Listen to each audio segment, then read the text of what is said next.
माननीय उपसभापति जी, मैं आपका आभारी हूँ कि एक बहुत ही महत्वपूर्ण विषय पर बोलने के लिए मेरे नेता, मेरी पार्टी ने मुझे टाइम दिया है। मैं उनके प्रति आभार व्यक्त करता हूँ।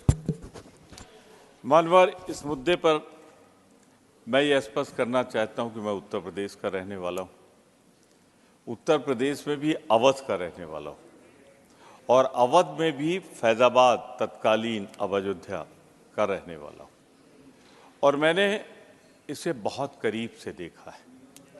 मैं हर वक्त विधानसभा का सदस्य रहा, उस समय मैंने इसके उतार चढ़ाव बहुत करीब से देखे। मैं सबसे पहले बिना किसी लाग लपेट के कहना चाहता हूं कि मैं सर्वोच्च न्यायालय के उस निर्णय का सम्मान करता हूं जिस सर्वोच्च न्यायालय के निर्णय से राम मंदिर का मार्ग प्रशस्त हुआ और राम मंदिर बना है। मैं उस न्यायालय के निर्णय का स्वागत करता हूं। फिर आप वक्त देंगे तो बता दूंगा, इस न्यायालय से ही राम मंदिर का निर्माण हुआ, वरना बहुत से ऐसे लोग थे जो चाहते थे ये मुद्दा जिंदा रहे, खून खराबा होता रहे और उसमें वो अपनी सत्ता की गलियारों में सत्ता बनाते रहे। सच्चाई ये मैंने बहुत करीब से देखा। माननीय, उदाहरण भी दूंगा। मैं विधानसभा का सदस्य था, हमारे मुख्यमंत्री आदर के साथ जिनका नाम लेता हूं, कल्याण सिंह जी थे।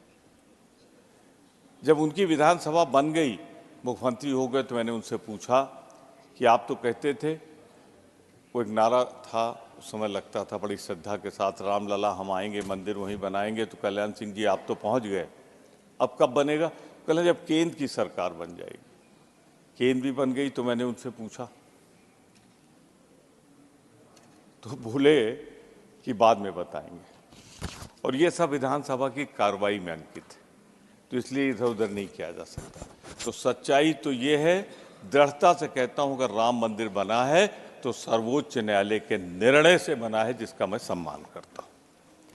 और मैं ही नहीं करता, 140 करोड़ भारतवासी, चाहे जित जाति धर्म के हों, सब सम्मान करते हैं कि राम मंदिर का भव्य निर्माण सुप्रीम कोर्ट के निर्णय की वजह से हुआ, उसका मैं सम्मान करता हूं। पर मैं भगवान राम का पुजारी हूं, शुरू में कह दूं, हिंदू हूं, बताना पड़ता है हिंदू, जहां लिखा जाता है कॉलम लिखता हूं। सनातन भी हूं, सम्मान से कहता हूं और गर्व से कहता हूं। प्लीज बोले, प्रमोद जी बोले। अनवर ये कह रहे हैं ब्राह्मण भी हूं तो हूं और गर्व करता हूं मानवर। पर मैं उन लोगों में हूं जो भगवान राम के प्रति, जैसा हमारे नेता विरोधी दल कर रहे हैं, आस्था रखता हूं, उनकी पूजा करता हूं, उनकी आराधना करता हूं, उनके बताए सिद्धांत पर चलता हूं जो मर्यादा पुरुषोत्तम ने रखे हैं। मैं माननीय उपसभापति जी, मैं भगवान राम का व्यापारी नहीं हूं। जो लोग भगवान राम का व्यापार करते हैं, राजनीतिकरण करते हैं, मैं वो नहीं हूं। मैं भगवान राम मेरे लिए आस्था का विषय है, मैं आस्था उनके ऊपर प्रदर्शित करना चाहता हूं। मानवर, मैं एक बात जरूर कहना चाहूँगा, ये भारत देश जिसके 140 करोड़ लोगों ने स्वागत किया है, उनमें हर वर्ग, हर धर्म, हर जाति ने त्याग दिया है, बलिदान दिया है, कुर्बानियाँ दी हैं। इनमें वो लोग बहुत नहीं जिन्होंने अंग्रेजों की चापलूसी और मुखबिरी की हो, आज वो भगवान राम को मानते हैं। मानवर, मैं तो बहुत विनम्रता से कह रहा हूँ, और आपसे ज़्यादा मुझको कौन समझता है। मानवर, मैं ये कहना चाहता हूँ कि एक सबसे बड़ा पुजारी अगर भगवान राम का कोई है, राजनीति में रहा भी, नहीं भी रहा, दिशा भी दिखाता रहा, तो राम का सच्चा पुजारी गांधी था, महात्मा गांधी थे। आज महात्मा गांधी को कौन मानता है, ये जग जाहिर है, पर भगवान राम के सबसे बड़े पुजारी, गांधी का हत्यारा गोडसे की पूजा करने वाला कौन है, ये भी दुनिया जानती है। आज उन सिद्धांतों पे लोग चल रहे हैं। पर एक मेरी चिंता है, मुझे उससे निवारण लेना है, इसलिए मैं कह रहा हूं। मान्यवर, राजनीति से अगर नहीं जोड़ना था तो मैं जितना पढ़ा लिखा हूं, समझदार हूं, मंदिर का प्राण प्रतिष्ठा तब होती है जब मंदिर पूर्ण हो जाता है, पूर्णता को प्राप्त कर लेता है, मंदिर बन जाता है। उसके कई व्यवहारिक कारण हैं कि एक मंजिल बना दो, दूसरे मंजिल पे जाएंगे, फिर मजदूर बनाएंगे, उनके चरण होंगे वहाँ पे जहाँ भगवान स्थापित होंगे। मुझे सिर्फ दुख है कि मंदिर के अपूर्ण स्थिति में स्वागत किया गया, अपूर्ण, इनकम्प्लीट। ये ट्रस्ट भी कह रहा है। तो मानवर, इसकी जल्दी क्या थी? कोई कारण है तो उधर से जवाब आ जाएगा। लेकिन जो मैं कारण समझता हूं, चूंकि मैंने कहा मैं अवध का रहने वाला हूं, मैंने पूछा लोगों से कि ये मंदिर कब बनकर तैयार होगा, तो लोगों ने बताया नवंबर दिसंबर तक हो जाएगा। नवंबर दिसंबर तक होने की हम भी कल्पना कर रहे थे। एक दिन आया कि ये 22 जनवरी को होगा।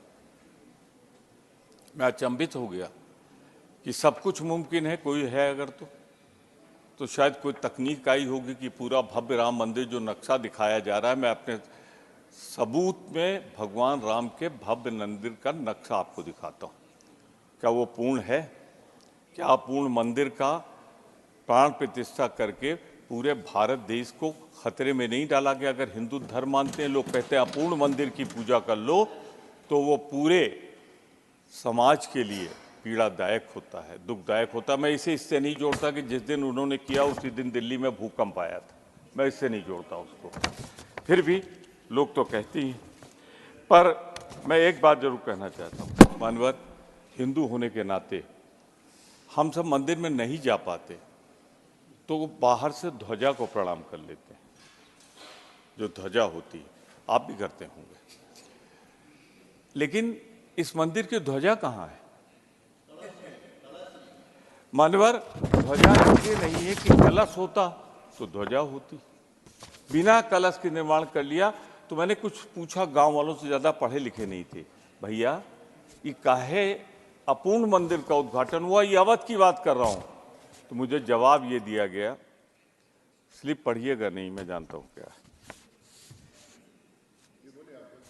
मानवर, मैंने जब पूछा तो उन लोगों ने बताया कि भैया तुमको इतना भी नहीं मालूम कि अगर नवंबर में बनता तो चुनाव तो फरवरी, मार्च, अप्रैल में होने जा रहा है। इसलिए भगवान राम की मर्यादा रहे न रहे, चुनाव की नाव पार हो जाए, इसलिए 22 जनवरी को इसका उद्घाटन किया गया, प्राण प्रतिष्ठा की गई। अब मानवर, मैं आगे भी आपसे कहना चाहता हूं, मैंने कहा आपसे अयोध्या का रहने वाला हूं, प्रदेश सरकार में पर्यटन मंत्री रहा हूं। पर्यटन मंत्री के रूप में मैंने राम कथा पार्क का, राम की पैड़ी का निर्माण सरकार की नीति के साथ किया था। जैसे हमने तमाम हिंदू, मुस्लिम, सिख, ईसाई धर्मों के लिए किया था, वैसे वहाँ भी पर्यटन मंत्री के रूप में किया था।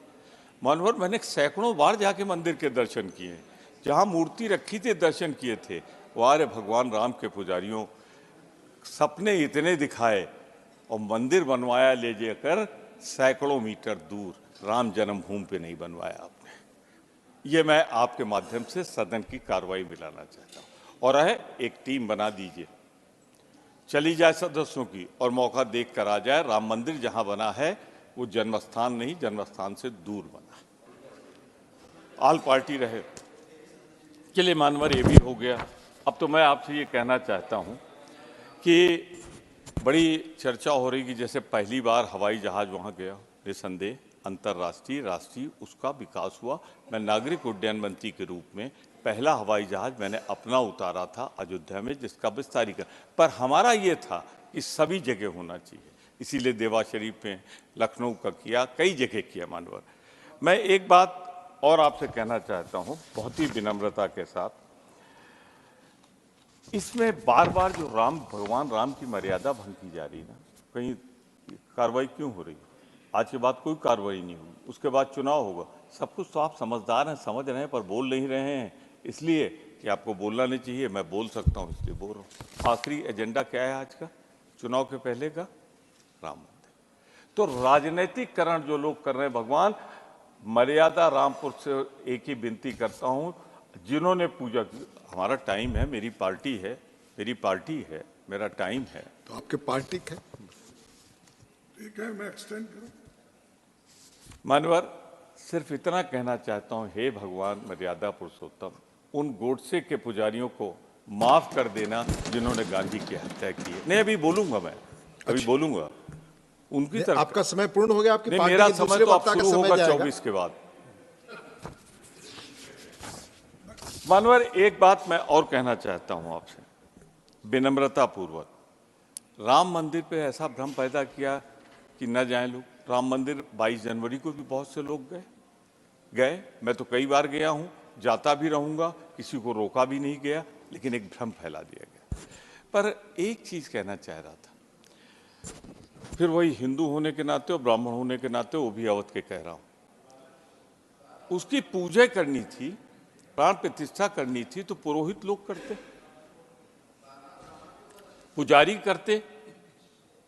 वो लोग क्यों पहुंच गए जिनका कोई दूर दराज तक वास्ता नहीं था। और एक बात और कहूं, कोई अपने ऊपर न ले, किसी का नाम भी नहीं ले रहा हूं। विधि विधान से जितना ब्राह्मण होने के नाते मैं जानता हूं, जब शिलान्यास हुआ था इसलिए दीक्षित जी ने किया था कि उनकी पत्नी उनके साथ थी और किसी की पत्नी नहीं थी वहां। यहां भगवान राम ने जिनका मंदिर बना है, उन्होंने भी मंदिर की जब पूजा जिनकी हम कर रहे हैं, यज्ञ किया था, तो मां सीता की प्रतिमा बगल में बनवा के रखी थी। मानवर हम सीता को ढूंढते रह गए, मुझे कहीं सीता नहीं दिखाई। तो सिर्फ इतने कहना चाहता हूं कि आपकी नीत और नियत दोनों खराब। जो सुप्रीम कोर्ट ने फैसला दिया उसका सम्मान करता हूं, लेकिन उसके बाद मर्यादा बार बार जो आपने भंग की है, मानवर दुखी मन से उसकी निंदा भी करता हूं मैं, कि आपने चुनाव के लिए भगवान राम को मत पेटी पर रख दिया। इसकी मैं भर्त्सना करता हूं, निंदा करता हूं। बन जाने देते पूरा मंदिर नवंबर दिसंबर में। आपकी पार्टी से एक और वक्ता है, उनका समय कम हो रहा है। उनकी चिंता मुझे है, उनकी चिंता मुझे है। आप मैं पार्टी का डिप्टी लीडर हूं, मुझे उनकी चिंता है और आपसे आग्रह करूंगा कि उनको भी 15 मिनट कम से कम बोलने दें। ये मेरे हाथ में नहीं है, समय अरे पहले से आपके तय हाथ है। में तो आप बहुत जानते हैं। कुछ है। प्लीज हाँ, प्रमोद चलिए, जी, हिम्मत प्लीज, करिए बस आप। प्लीज। मैं आखिरी बात कह के, मैं समझ रहा हूं, मैं आखिरी बात कहना चाहता हूं। इधर जो बैठे ये भगवान राम के पुजारी, और उधर जो बैठे हैं वो भगवान राम के व्यापारी हैं। भगवान राम को व्यापारी मैं बहुत स्पष्ट रूप में कहना चाहता हूं। मानवर इन्होंने बार बार, हरनाथ जी अब जाने वाले हो, बैठ जाओ, बैठ जाओ, बैठ जाओ। मैं ये भी कहना चाहता हूं, हम भगवान राम की मर्यादा की रक्षा करने के लिए प्राण दे सकते हैं, और ये वो हैं जो अपने राजनीतिक स्वार्थ के लिए प्राण लेते हैं। हम प्राण देते हैं। हमारी पार्टी वो है जो राष्ट्र के लिए इंदिरा गांधी को, राजीव गांधी का बलिदान देती है। ये वो है जो महात्मा गांधी को उनका बलिदान लेते हैं। ये उस गोडसे के पुजारी हैं। इन शब्दों के साथ मैं एक बात कह के समाप्त कर दूंगा। बैठ जाओ यार। मैं एक बात कह के अपनी बात समाप्त कर दूंगा। मान्यवर, भगवान राम को निज़ाम मुस्तफ़ा भी कहा जाता है। भगवान राम को तो सब मानते हैं। इनको इतनी सद्बुद्धि दे दीजिए कि भगवान राम को ये वाद विवाद का विषय न बनाए, विवादित न बनाए। उस धर्मस्थली को धर्म रहने दे, उस धर्मस्थली को राजनीतिक स्थली न बनाए। और इसीलिए हम 22 को नहीं गए थे। मैं इन शब्दों के साथ बहुत विनम्रता से, आपने जो अधिक बोला आपकी आपने पार्टी मुझे से जा सहा, रहा है, आपने उसके जैसा लिए मैं आपका कहा आभार उसमें व्यक्त मेरे हाथ में कुछ है नहीं।